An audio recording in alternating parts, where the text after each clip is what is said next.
안녕하세요 여러분. 안녕하세요. 네, 오늘도 청소년 가족 예배에 오신 여러분을 진심으로 환영하고 축복합니다. 네, 안녕하세요 여러분. 일주일 잘 지내셨죠? 오늘 우리는 계속 청소년 가족 예배 시작하면서 사도신경을 저희는 계속 함께 하고 있습니다. 오늘도 함께 고백하려고 하는데요.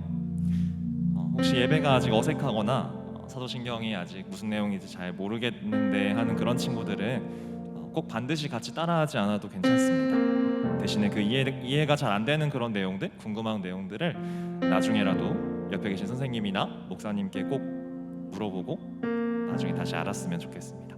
네, 그럼 우리 이 시간 함께 사도신경 먼저 고백하도록 하겠습니다. 함께 고백하겠습니다.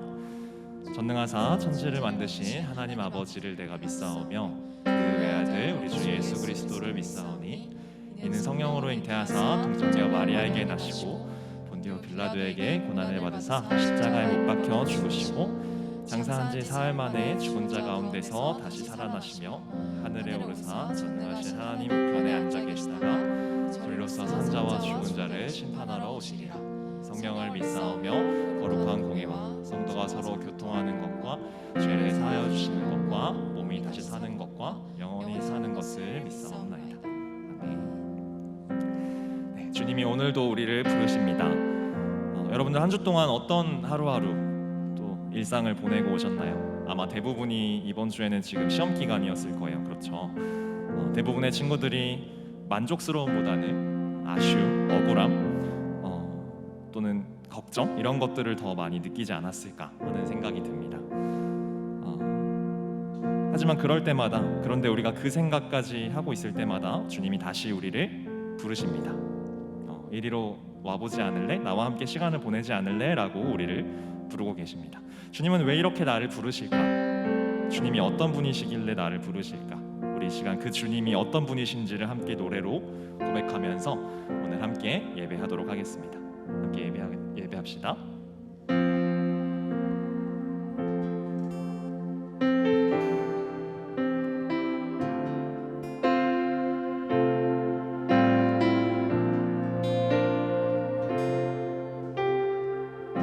고백하겠습니다. 약할 때 강함 대신에 나의 보배가 되신 주 나의 모든 것 주 안에 있는 보물을 나는 포기할 수 없네. 주 나의 모든 것 예수 어린 양 예수 어린 양 존귀한 이름 예수 어린 양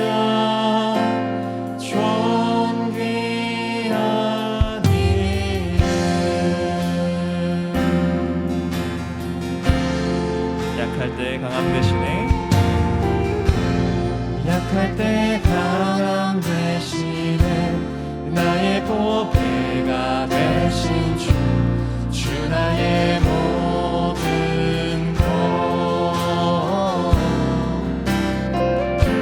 주 안에 있는 보물을 나는 포기할 수 없네. 주 나의 모든 것 십자가 죄사하셨네. 주님의 이름 찬양해. 주 나의 모든 것 쓰러져 있는 나를 세우시는 주님 쓰러진 나를 세우고 나의 빈잔을 채우네. 주 나의 모든 우리 그 예수 그리스도 이름을 함께 고백합시다. 예수 어린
어린 양 존귀한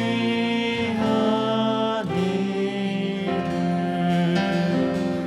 우리의 시간 주님의 그 이름을 계속해서 찬양하며 나아갑시다. 그 앞에 나와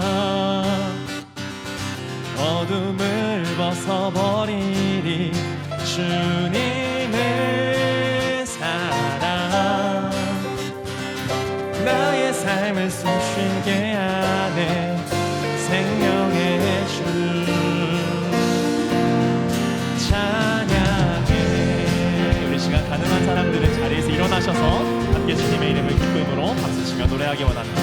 주님의 음성에 주님의 음성에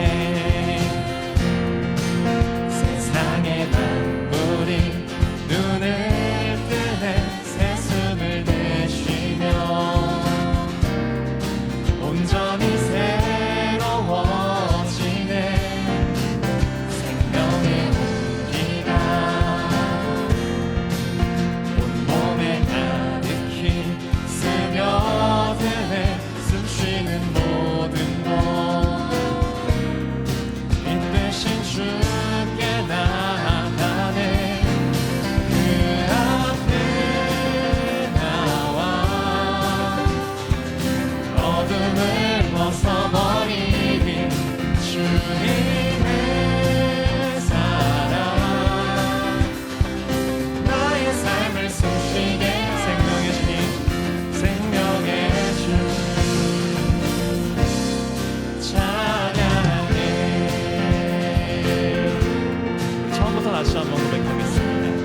주님의 음성에 주님의 음성에 세상의 만물이 눈을 뜨네. 새 숨을 내쉬며 온전히 새로워진 기적의 멜로디. 기적의 멜로디. 흠없는 마음으로 흠없는 마음으로 고치시네. 사랑의 치료자 주 앞에 찬양 드리네. 그 앞에 나와 어둠을 벗어버리니 주님의 사랑 나의 삶을 숨쉬게 하네. 그 앞에 나와 어둠을 벗어버리니 주님의 사랑 나의. 우리 목소리로만 고백할까요? 그 앞에 나와 그 앞에 나와 어둠을 벗어버리니 주님의 사랑 나의 삶을 마지막으로 그 앞에 나와 그 앞에 나와 어둠을 벗어버리니 주님의 사랑 나의 삶을 숨쉬게 하네. 생명의 주 찬양해. 할렐루야. 우리의 생명의 되신 주님을 우리 함께 계속해서 찬양합시다.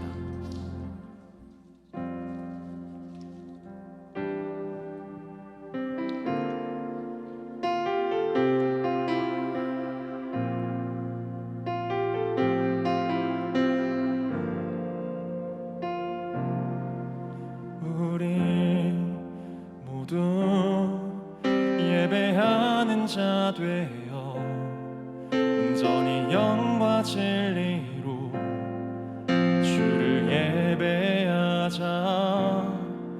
주가 우리와 함께 영원히 함께 하시고 마르지 않는 샘으로 우릴 채우시리.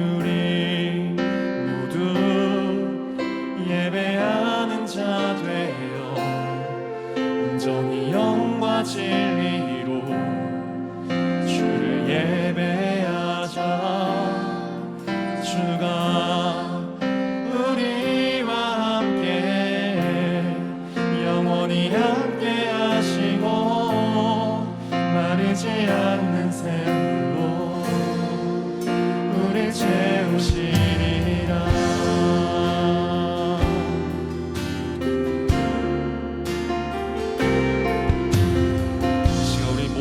아픔을 아시는 주님께 다시 한 번 더 함께 노래합시다.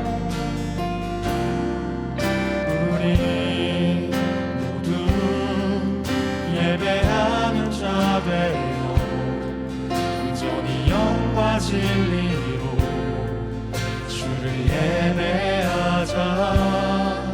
주가 우리와 함께 영원히 함께 하시고 마르지 않는 샘물로 우리의 마음을 다해 다시 한 번 더 우리 모두 예배하는 자 되어 온전히 영과 진리로 주를 예배하자.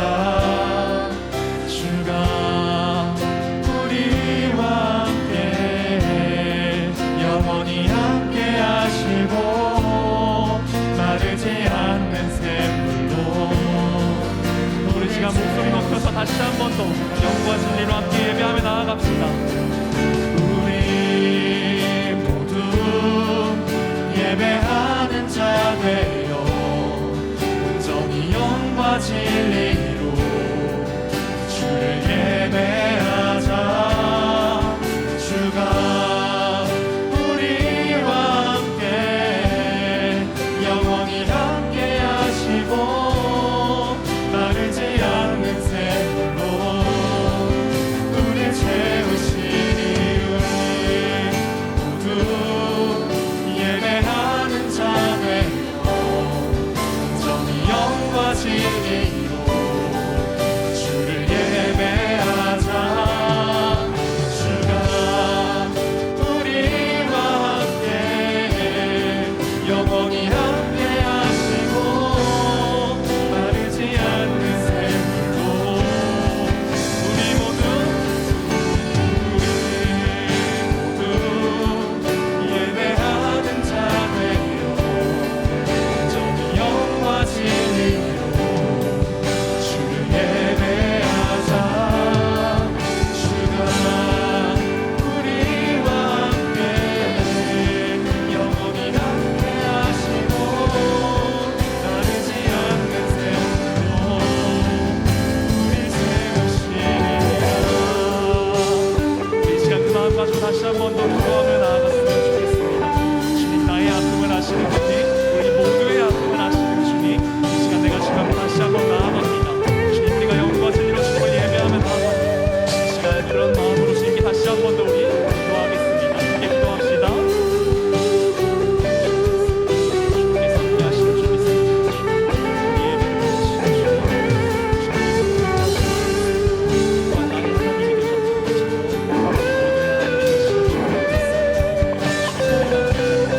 하나님이 되시는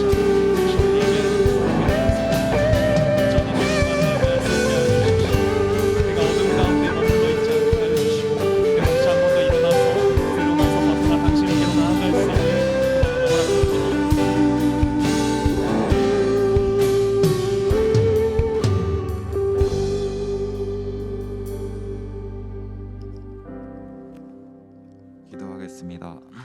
하나님 아버지, 오늘도 교회에 와서 예배를 드리게 해주셔서 감사합니다. 한 주간 지은 죄가 있다면 모두 용서해 주세요. 하나님, 코로나가 오래 지속되고 있습니다. 코로나의 위협으로부터 지켜주시고 속히 종식되게 해주세요. 하나님, 기말이 다가옵니다. 시험 기간 동안 집중이 잘 되게 해주셔서 좋은 결과가 있게 해주세요. 예수님의 이름으로 기도드립니다.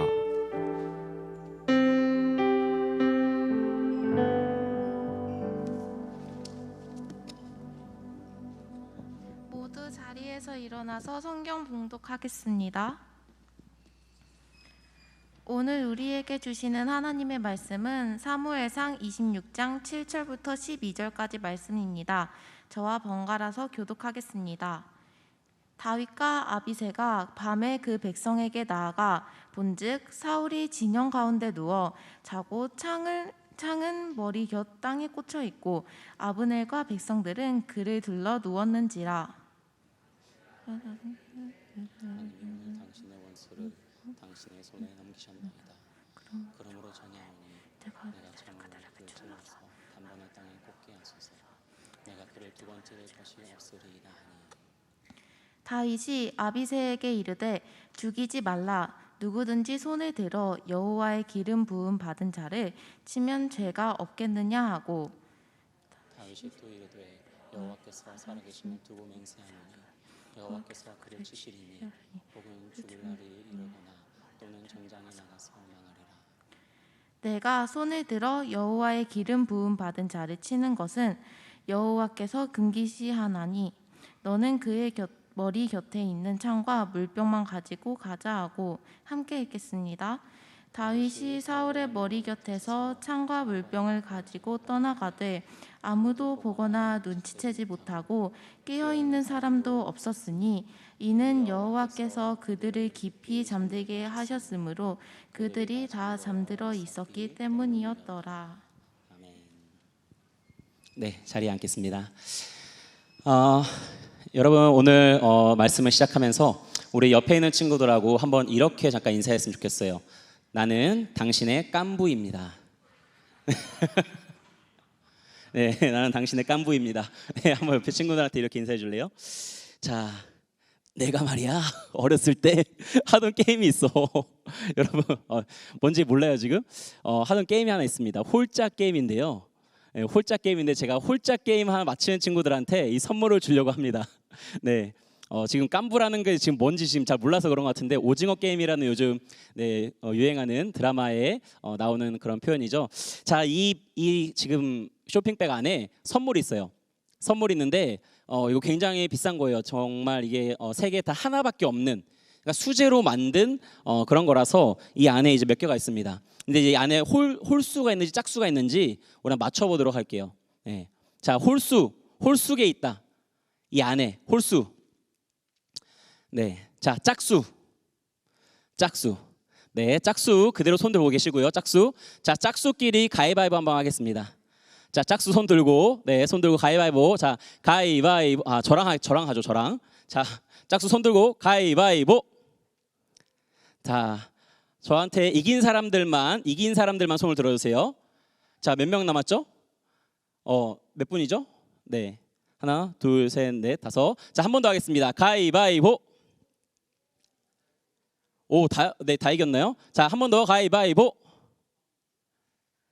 네, 이러면 안 되는데. 네, 비긴 사람들은 그대로 있을게요. 비긴 사람들은. 네, 한 번 더 가위바위보. 네, 이긴 분들만 앞으로 나와주세요. 자, 이긴 분들만 앞으로 나와주시고요. 자, 깐부끼리는 이런 거 원래 그냥 주는 건데, 네, 개수가 제한이 있어서, 자, 이거 선물로 드릴게요. 자, 이거 네, 또 이따 선생님들 맞추신 분들은 이따가 받아가시면 되겠습니다. 뒤에서 네, 받아가시면 되겠고요. 자, 이거 무슨 선물이냐면은 네일 아트 팁이에요. 네, 네, 우리 다음 주 은찬이는 다음 주에 그 네일 아트 하고 오세요. 네, 누구 딴 사람 주지 말고 하고 오는 걸로 하고. 네. 자, 여러분, 우리는 우리 옆에 있는 친구들한테 서로한테 깐부가 되어줬으면 좋겠습니다. 자, 깐부가 뭐냐면은 좋은 친구, 나의 단짝, 그건 내 편이라는 거예요. 우리가 뭐 게임을 할 때 같이 내 편을 먹는 사람들을 깐부라고 한다고 합니다. 자, 사람들은요 누구나 내 편이 필요해요. 나를 지지해주고 나와 함께하는 사람들이 필요합니다. 그리고 누구나 깐부와 같은 친구들을 통해서 사랑받고 또 함께 사랑을 나누기를 원합니다. 그런데 안타깝게도 우리가 살아가는 현실에서 많은 사람들이 또 나를 다 사랑해주기를 원하지만 나를 미워하는 사람들을 만날 때가 있어요. 그냥 어떤 특별한 이유를 가지고 나랑 어떤 오해를 해서 나랑 관계가 틀어진 사람이 있을 수도 있는데, 한편으로는 별 이유 없이 나를 미워하는 사람들이 있어요. 저도 굉장히 시기를 많이 받았습니다. 너무 잘생겨서. 네, 우리 서로 깐부가 돼줍시다. 네, 네. 자, 물론 그럼 이제 내가 뭐라고 했더라? 네, 네. 자, 우리가 그런 깐부가 필요해요. 내 편이 돼주는 사람들이 필요합니다. 그런데 내 편이 되지 않는 사람들을 마주하는 게 우리의 현실이에요. 그런데 곰곰이 생각해보면은 저는 어렸을 때 그런 말을 많이 들었던 것 같습니다. 여러분 들어봤을지 모르겠지만 인생에서 적을 만들지 말라라는 말을 들어본 적 있나요? 네, 인생에서 적을 만들지 말라라는 말 전 많이 들어봤었어요. 그런데 그 말을 들을 때 어떻게 생각했냐면은 누군가 나를 미워하지 않을 만한 행동들을 해서 누구도 나를 싫어하지 않게 하라는 말로 나는 이해를 했어요. 그래서 처음 보는 사람이건 내가 오래 알고 지내는 사람이건 좋은 모습을 보여줘서 그 사람으로 하여금 나를 미워하지 않게 하려고, 또 나도 그 사람에게 하여금 어떤 실수하지 않게 하려고 조심하는 그런 거를 적을 만들지 말라라는 말로 생각했습니다. 그런데 좀 이 삶을 살아가다 보니까 이 말이 어떤 의미로 저한테 생각이 바뀌어서 받아들이게 됐냐면은, 살아보니 다른 사람들의 마음은 내 마음 같지가 않아서 내가 이 사람한테 아무리 잘해줘도 이 사람이 내 어떤 호의나 내가 계속 주는 호의가 계속되면 뭐예요? 호의가 계속되면 둘리죠. 권리로 여기고 그냥 내가 주는 호의를 당연하게 받아들이고 그러는 가운데에 내가 생각한 것만큼 관계가 더 편해지지 않는 것들을 경험하게 됐어요. 그리고 오히려 난 분명히 이 사람을 위해서 하는 행동들이었는데 이 사람이 받아들일 때에 오해를 하고 또 내 마음처럼 받아들이지 않아서 관계가 틀어지는 경험들을 했습니다. 그런데 그런 가운데에서 인생의 적을 만들지 말라라는 말을 어떻게 적용할 수 있을까? 대체 그게 무슨 의미일까라고 곰곰이 생각해 봤는데요. 이렇게 생각할 수 있겠더라고요. 저 사람이 나를 적대시하더라도 내가 저 사람을 나의 적으로 규정하지 않으면은 내 삶에는 적이 있는 거예요, 없는 거예요? 없다는 거예요. 다른 사람들이 나를 바라보는 거로 바꾸진 못한다 하더라도 내가 다른 사람들을 바라보는 내 관점을 바꾸면은 내 삶에는 적이 없는 거예요. 여러분, 적이 없는 삶은 내 삶에 어떤 적이 없고 원수가 없고 내가 어떤 나에게 저 사람은 나를 해할 거야라는 그런 어떤 편견과 그런 선입견이 없는 사람의 삶은 어떨까요? 행복하겠죠.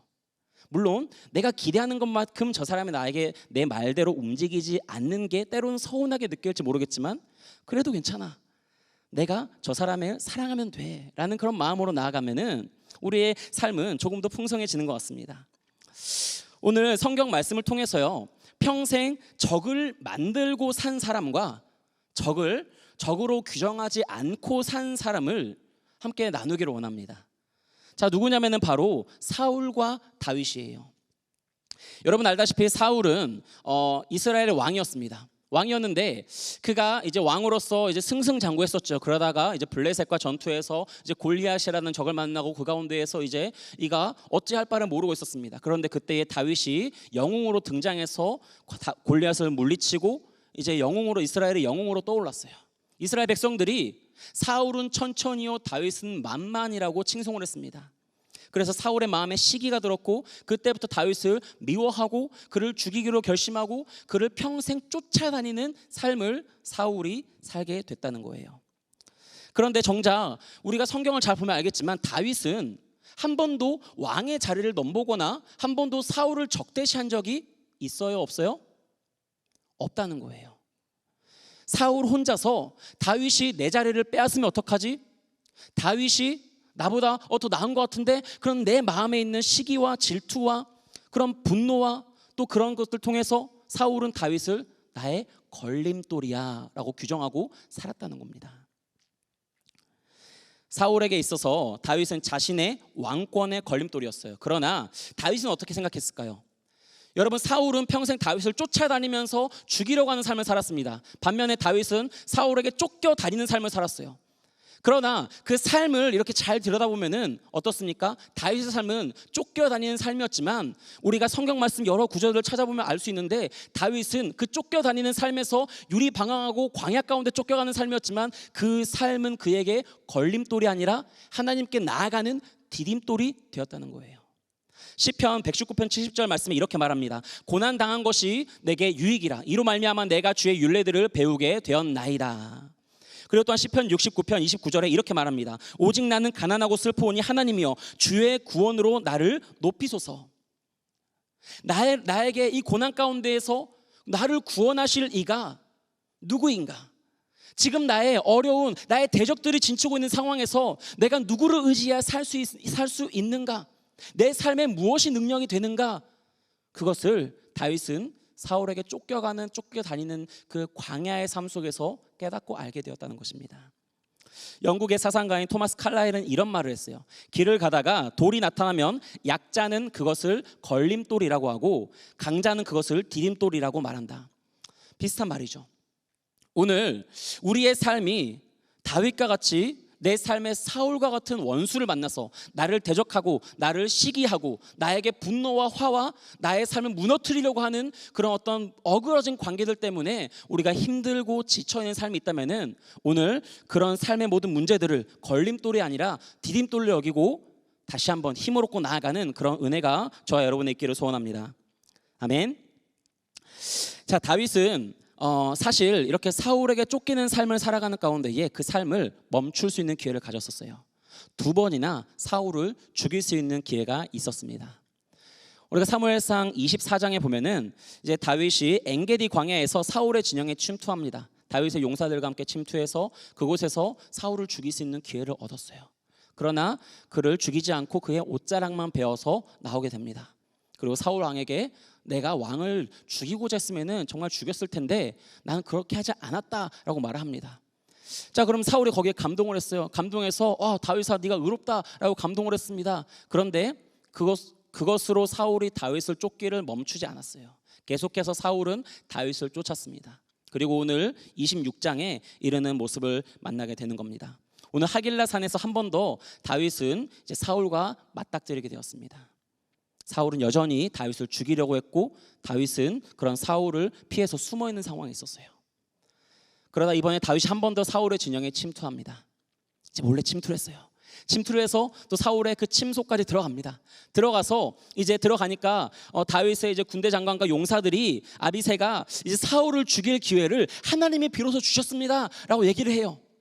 그냥 기회를 얻었습니다가 아니라 다윗의 용사들이 다윗에게 드디어 하나님이 사울을 당신에게 넘겨주시는 기회가 왔습니다. 드디어 이제 도피자의 생활을 청산할 때가 왔습니다 라고 이야기하는 거였어요. 그리고 그 땅에 꽂혀있는 그 사울의 창으로 사울을 찔러 죽이자라고 얘기했습니다. 그런데 그때 다윗은 어떻게 했을까요? 오늘 사무엘상 24장 6절 말씀에 다윗은 이렇게 얘기합니다.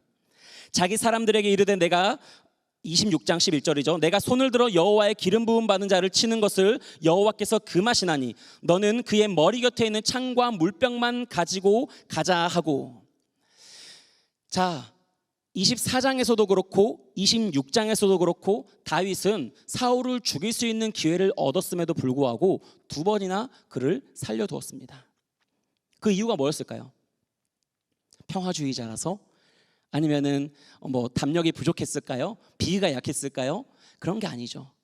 24장과 26장에서 분명히 말하고 있는 게 뭐냐면은 바로 사울은 여호와께서 기름 부은 왕이기 때문에 내가 손을 들어서 그를 죽이는 것이 합당하지 않다라고 이야기를 했다는 거예요. 다윗은 이러한 자신의 마음을 24장 15절에서 한 번 더 정확하게 표현을 했습니다. 24장 15절 말씀 우리 함께 한 목소리로 읽어볼까요? 시작. 여호와께서 재판장이 되어 나와 왕 사이에 심판하사 나의 사정을 살펴 억울함을 풀어주시고 나의 왕의 손에서 건지시기를 원하나이다. 아멘.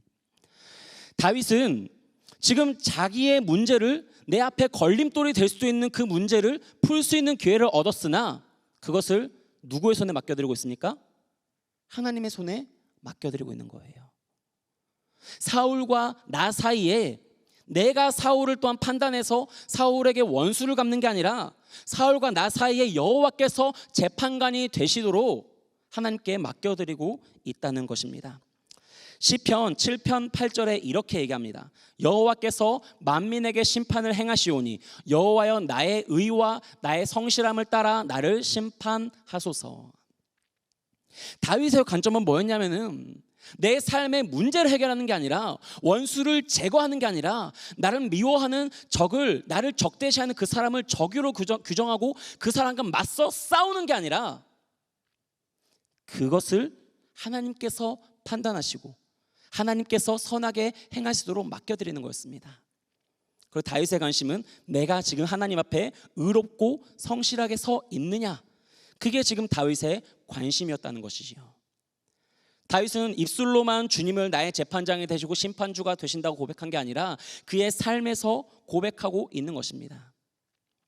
여러분, 이와 같이 다윗처럼 여호와 하나님께 우리 삶의 문제를 하나님께 맡겨드릴 때에 우리는 어떤 유익을 가질 수 있을까요? 다윗은 어떤 유익을 누렸을까요? 우리는 잘 알고 있죠. 다윗은 사울에게 쫓겨서 계속해서 광야 떠돌이 생활합니다. 그런데 그 가운데 무슨 유익이 있었을까요? 여러분, 혹시 서초동 소송왕이라고 아십니까? 서초동 소송왕. 서초동 가면은 법원, 검찰청 그런 게 있죠. 또 많은 변호사 사무실이 있습니다. 이제 서초동에 계속해서 고발 고소장을 이제 남발하는 그런 소송왕이 있다고 합니다. 2020년 사법 영감에 따르면요, 지난해 법원에 접수된 소송 사건이 663만 4,340사건이래요. 그런데 그 중에 민사, 개인과 개인 간의 사건은 475만 8,651건이라고 합니다. 굉장히 많죠. 네. 우리나라에 굉장히 민사 사건이 많은 것 같아요. 그런데 민사 소송 중에 이제 민사 상고심이라는 게 있어요. 상고가 뭔지 알죠? 네. 더 상위 법원으로 이렇게 항소를 하는, 상고를 하는 거죠. 그런데 이제 어떤 사람이 교통사고에서 2017년도에 패소를 했어요. 교통사고 재판을 했는데 민사를 걸었는데 패소를 했습니다. 그래서 그때부터 이제 항소심을 계속 하는데 2017년도에 2,191건, 2018년도에 6,129건, 2019년도에 5,940건, 그리고 작년에 1,167건을 혼자서 그 고소를 제기했다고 해요.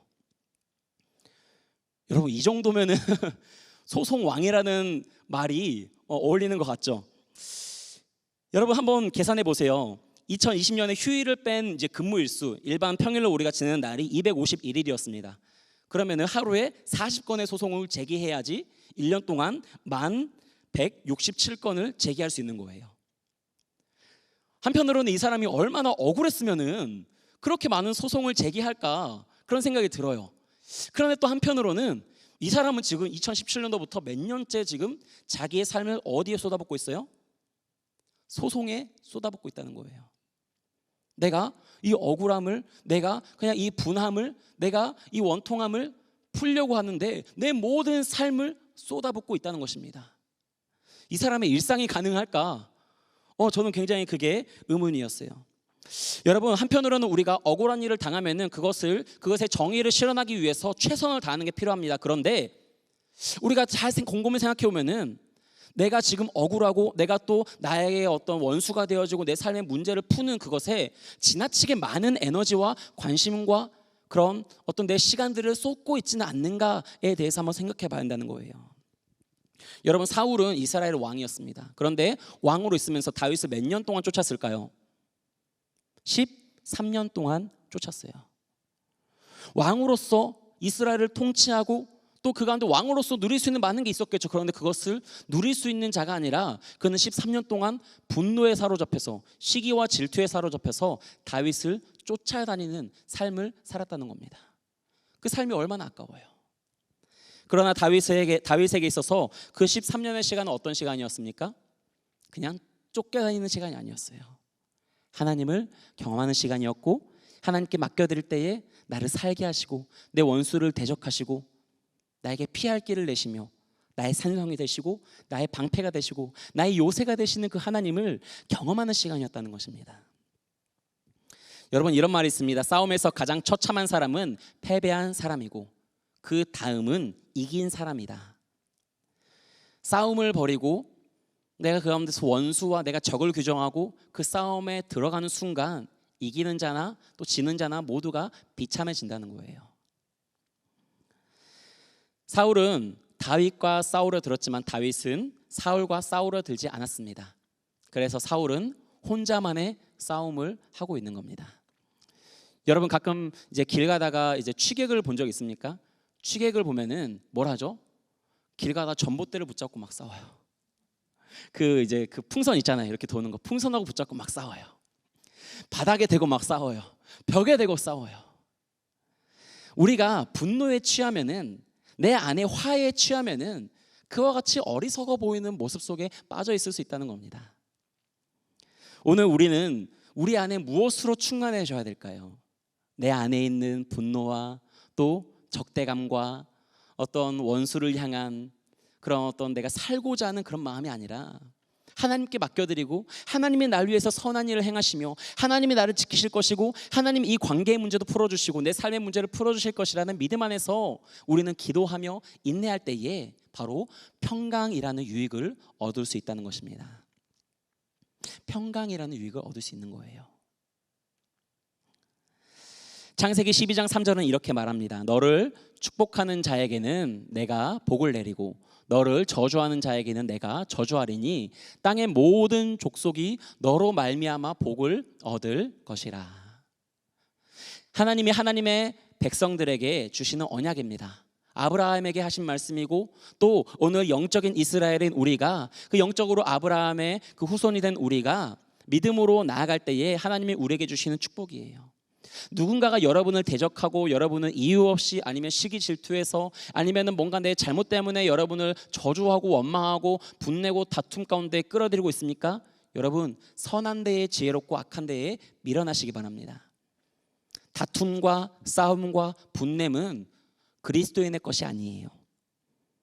우리의 모든 억울함이 있을지라도 그것을 하나님께 맡겨드리고 나아갈 때에 내 힘이 아니라 하나님의 능력으로 우리 가운데에 온전히 해결되어지는 그런 역사가 이루어지는 것입니다. 또 하나의 유익이 있다면 무엇일까요? 바로 그런 죄의 굴레에서 벗어나는 거예요. 우리가 누군가에게 원수를 갚는다고 한다면은 그것은 또 다른 원수를 낳는 일이 됩니다. 다윗은 사울이 죽고 나서 이스라엘의 왕이 됩니다. 그런데 이스라엘 전체의 통치자가 돼요. 그런데 만약에 생각해 보세요. 다윗이 사울과 싸워서 사울에게 원수를 갚았다면 어떤 일이 생길까요? 사울의 추종자나 사울의 편이었던 사람들은 다윗을 또한 사울을 이제 치고 나온 역적이라고 하면서 다윗을 대적하는 세력들이 또 나타났을 거라는 거죠. 그러나 다윗은 자기를 악하게 대하는 적대시하는 그 사울에게 선하게 대했기 때문에 또 여러 사람들에게 감동이 되지 않았을까요? 다윗의 그런 리더십이 또한 많은 상한 영혼들에게 위로가 되어지고 존경심을 불어넣어주고 또 무엇보다 그런 다윗이 삶으로 보여진 하나님을 경외한 그 삶의 모습을 통하여서 많은 이스라엘 백성들이 다윗은 하나님과 동행하는 사람이구나, 하나님이 다윗과 함께 하시는구나 라는 것을 알지 않았겠냐는 것입니다. 우리 삶에 있어서 우리가 인정받기 위해서 노력해야 될 것이 있다면은 그것은 나의 능력으로 나의 어떤 문제들을 풀어가는 것이 아니라 저 친구는 하나님이 함께 하셔, 저 친구는 하나님께 자기 삶의 문제를 맡겨드리고 하나님이 해결해 주시는 것을 기대하고 또 그런 하나님의 응답이 있는 사람이야, 저 친구는 정말 하나님이 사랑하는 사람이야. 우리는 그 인정을 얻기 위해서, 이런 거룩한 인정을 얻기 위해서 어쩌면은 더 우리의 삶을 집중해야 된다는 것이지요. 결론적으로 오늘 다윗과 같이 여호와께서 갚으시리니라는 이 믿음은 내 원수를 내가 판단하고 내 삶의 문제를 내가 해결할 수 있는 그 순간에도 하나님께 맡겨드리는 온전한 믿음과 또 그런 주님께 맡겨드리는 그 삶을 통해서 가능한 것입니다.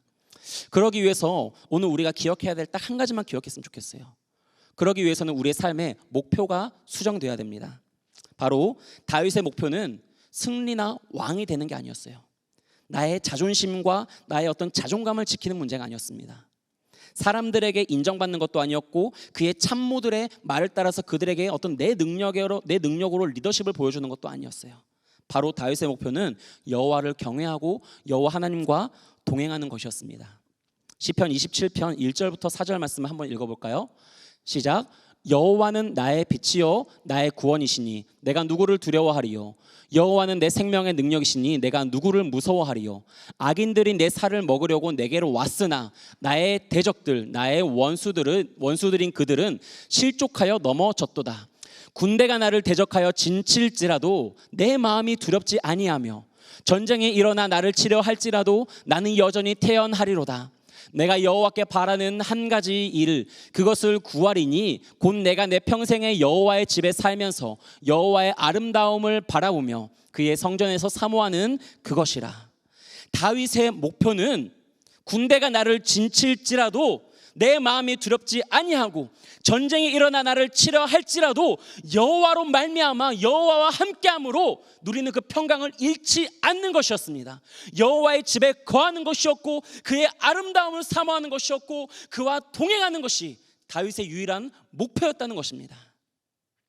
오늘 우리 삶에도 나를 해하고 내 자존심이 상하고 억울함을 느끼는 그 순간 속에서 우리 삶의 목표가 무엇인지를 다시 한번 점검하고 하나님과 동행하는 것, 그 여호와를 기다리고 그 여호와를 기다리며 그 여호와로 말미암아 강하고 담대하게 되는 것이 우리 삶의 목표가 될 때에 우리는 세상 어떤 것으로도 흔들리지 않고 인생에 적이 없이 평안하게 하나님께 모든 판단을 맡겨드리고 샬롬의 길로 시온의 대로로 걸어갈 수 있는 성도의 삶을 살게 되는 줄 믿습니다.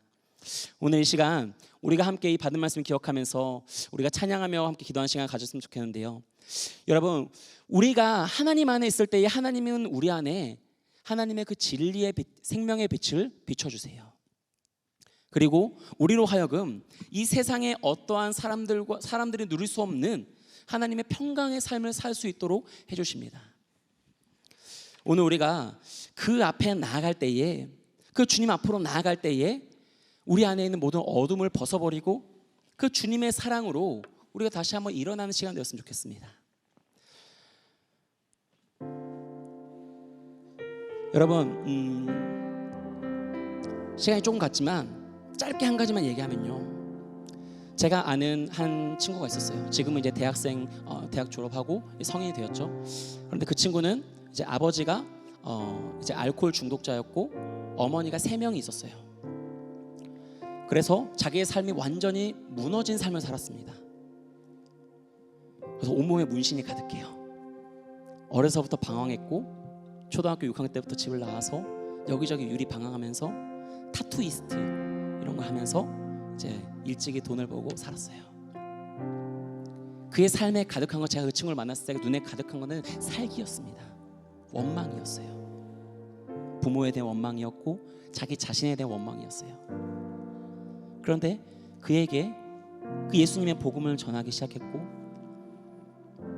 그가 난 지금까지 내 힘으로 모든 문제를 극복해야 되는 삶 속에 있었는데 누군가 내 짐을 대신 져준다 라는 그 말을 들으니까, 누군가가 날 위해서 대신 십자가를 졌다라는 이 말을 들으니까 나도 한번 그분을 믿어보고 싶다는 그런 마음이 들었대요. 그리고 예배에 오게 되고 말씀을 듣게 되고 계속 내 삶이 여전히 많은 어려움이 있지만 그 믿음으로 계속 하나님을 찾았어요. 그렇게 1년, 2년, 3년 시간이 지나고 말씀을 읽는 가운데에 어느 날 언뜻 그런 마음이 들었대요. 내가 너를 사랑한다라는 그 마음이 들었대요. 그 마음이 받아들여지지 않는 거예요. 처음에는 나를 사랑하시면 나를 왜 이따위로 살게 하셨어요? 라는 원망이 드는 거죠. 그런데 그 말에 귀 기울일 때에 눈물이 막 쏟아지더래요. 하나님, 맞아요. 저 사실은 사랑받고 싶은 존재인데, 사랑받고 싶은데 부모님에게 그런 사랑 못 받았어요. 3명의 어머니들한테 그런 사랑 못 받았어요. 배 다른 형제들한테 그런 사랑 못 받았어요. 학교에서도 환영받지 못했어요. 동네 친구들한테도 환영받지 못했어요. 누구도 내 편이 아니었어요. 그런데 하나님만은 내 편인 거를 내가 오늘 인정할게요. 그렇게 나아가면서 관계가 열려지고 하나님과의 관계가 회복되어지고 그 사랑이 들어가면서 그 삶이 회복되는 걸 제가 봤어요. 오늘 우리 가운데에 그와 같이 어떤 극단적인 삶의 환경은 아닐지 모르지만 내 편이 없다라고 생각하면서 계속해서 나 스스로 적을 만들고 있는 친구들이 있을지 모릅니다. 아니에요. 오늘 우리가 이 시간 찬양하면서 나아갈 때에 다윗과 같이 내가 혼자 적을 만드는 게 아니라 다윗과 같이 하나님과 동행함으로 하나님이 내 편이 되어주시고 그 하나님이 나에게 승리케 하시는, 평강 주시는 그 삶으로 우리가 살아갔으면 좋겠습니다. 우리 함께 이 시간 찬양하면서 나갈까요?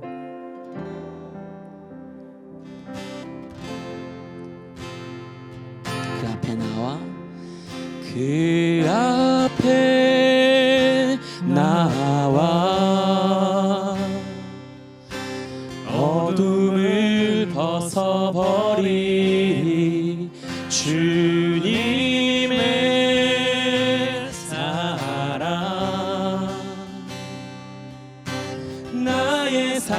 숨쉬게 하네. 주 앞에 그 앞에 나와 어둠을 벗어버리리. 어둠을 벗어버리리. 주님의 사랑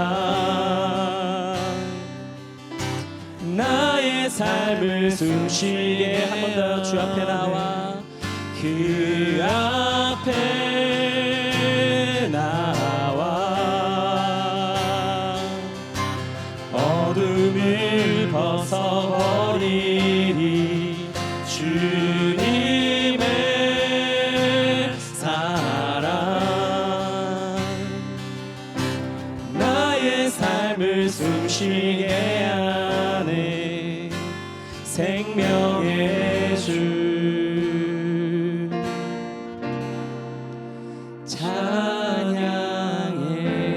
찬양해. 여러분 그 눈을 감고 한번 기도할까요?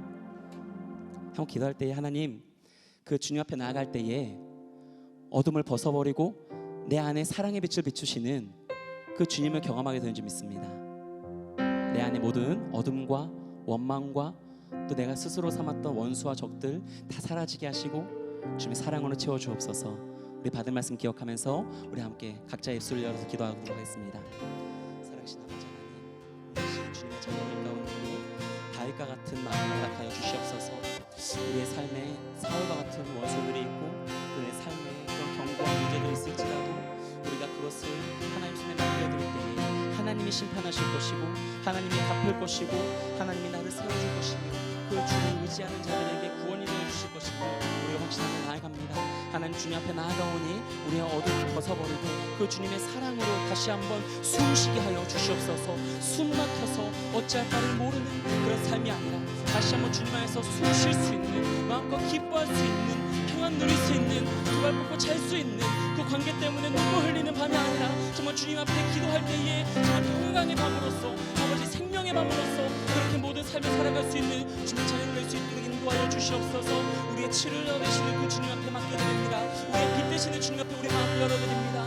어떠한 우리 마음 가운데에 그런 은혜의 사각지대 없이 온 심령 가운데에 주님의 빛을 주님의 사랑으로 밝혀주시고 그렇게 다윗과 같이 온전히 주님 앞에 믿음의 도약을 이루는 그런 길들로 삼을 수 있는 아버지 그 믿음의 삶을 가질 수 있도록 은혜를 부어 주시옵소서. 우리를 새롭게 하시는 그 주님 안에서 생명의 온기를 느끼고 그 기적의 멜로디를 찬양하며 나아갈 수 있는 그런 주님의 삶을 낼 수 있도록 은혜를 부어 주시옵소서. 모든 것을 주옵소서.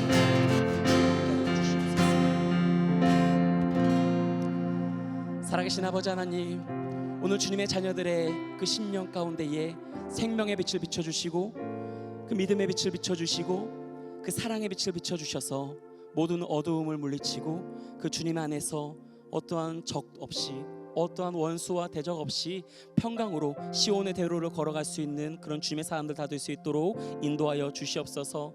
그렇게 주님께서 우리를 온전히 새롭게 하실 줄 믿습니다. 생명의 온기로 우리를 감싸주시고 그렇게 우리 삶에 그런 기적의 멜로디가 가득할 수 있도록 주님 또한 인도하여 주시옵소서. 앞으로 또 살아가는 한 주의 삶 가운데에 우리를 대적하는 모든 문제들, 어려움들 주님께서 갚아주시고 주님께서 심판주가 되어주시고 주님께서 해결해 주셔서 우리 삶에 하나님이 함께 하신다는 그런 믿음의 증거들 가득가득 그렇게 풍성히 누릴 수 있는 주님의 사람을 다 될 수 있도록 인도하여 주시옵소서. 예수님의 이름으로 기도드립니다. 아멘.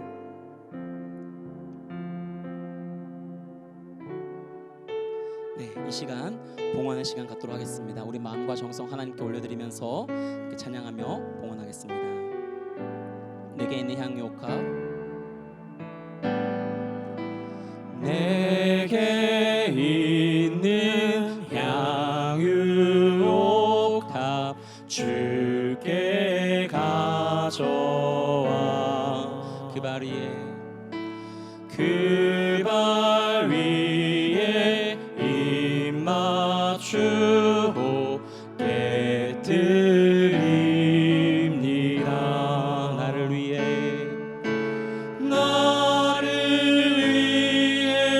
험한 산길 오르신 주님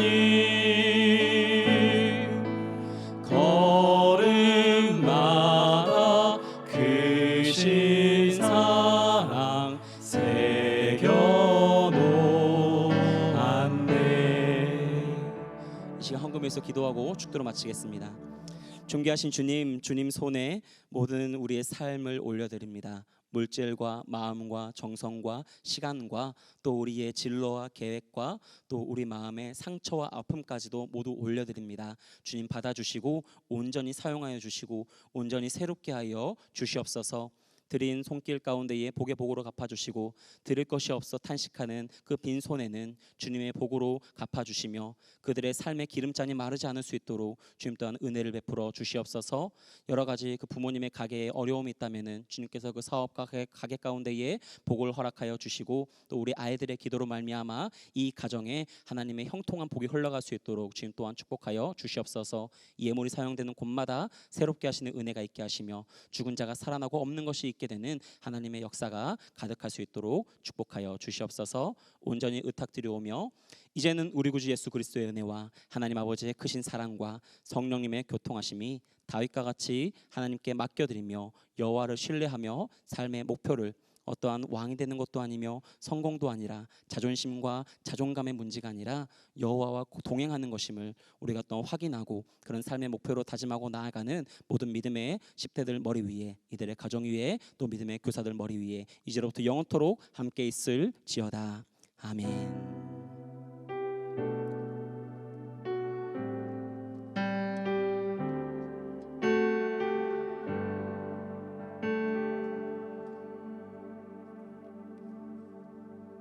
Hello everyone.